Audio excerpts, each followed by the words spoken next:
Hello friends, இன்னைக்கு நம்ம சேனலில் ரஸ்க் வச்சு சிம்பிள் அண்ட் டேஸ்டியாக குல்ஃபி ஐஸ் எப்படி செய்கிறதுன்னு பார்க்கலாம். பாதாம், முந்திரி, பிஸ்தா அடுப்பை சிம்மில் வச்சு இதை லேசாக வறுத்துக்கலாம்.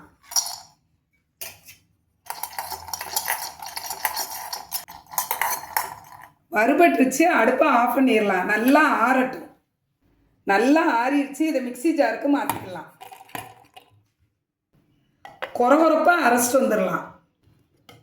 கொரகொரப்பாக அரைச்சாச்சு, இது ஒரு ஓரமாக இருக்கட்டும். மிக்சி ஜாரில் ரஸ்கை உடச்சி சேர்த்துக்கலாம். இந்த மாதிரி உடச்சி போட்டுக்கலாம்.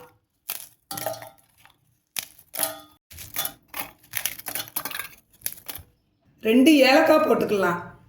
கொஞ்சமாக கல்கண்டு சேர்த்துக்கலாம். கல்கண்டு உங்கள்கிட்ட இல்லைன்னா ஜீனி சேர்த்துக்கோங்க. ரஸ்க்கு, கல்கண்டு, ஏலக்காய் எல்லாத்தையும் பொடி பண்ணிட்டு வந்துடலாம். நல்லா பொடி பண்ணிட்டு வந்தாச்சு. காய்ச்சி ஆறின பால் இதை சேர்த்து நம்ம அரைச்சிக்கலாம்.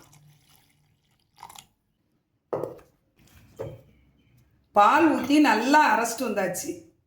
பாதாம், முந்திரி, பிஸ்தா வறுத்து பொடி பண்ணி வச்சுருக்க பொடியை கொஞ்சம் சேர்த்துக்கலாம். பல்ஸ் மோல்டில் ஒரு அடி அடிச்சுட்டு வந்துடலாம். அடித்து வச்சதை குல்ஃபி மோல்டில் ஊற்றிக்கலாம்.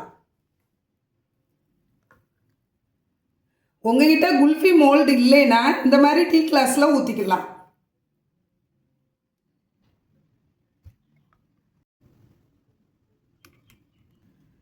குல்ஃபி ஐஸ் ஊற்றி வச்சுருக்கிற மோல்டில் ஃபாயில் பேப்பர் வச்சு இந்த மாதிரி கவர் பண்ணிக்கிடணும்.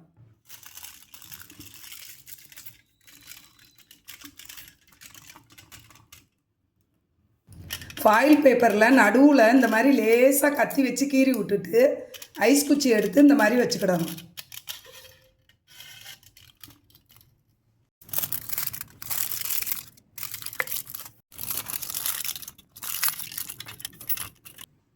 எல்லாத்துலேயும் ஃபாயில் பேப்பர் வச்சாச்சு. லேசாக கத்தி வச்சு நடுவில் இந்த மாதிரி கோடு போட்டுக்கலாம். ஐஸ் குச்சை இந்த மாதிரி வச்சுக்கலாம்.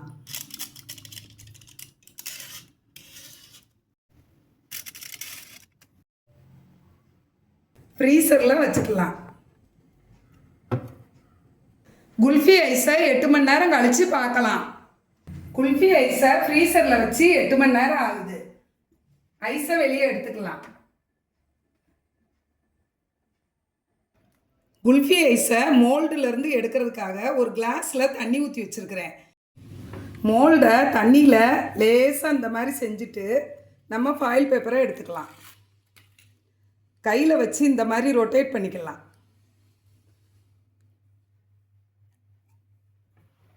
நம்ம ரஸ்க்கு வச்சு செஞ்ச குல்ஃபி எவ்வளோ சூப்பராக க்ரீமியாக வந்திருக்கு பாருங்கள் ஃப்ரெண்ட்ஸ்.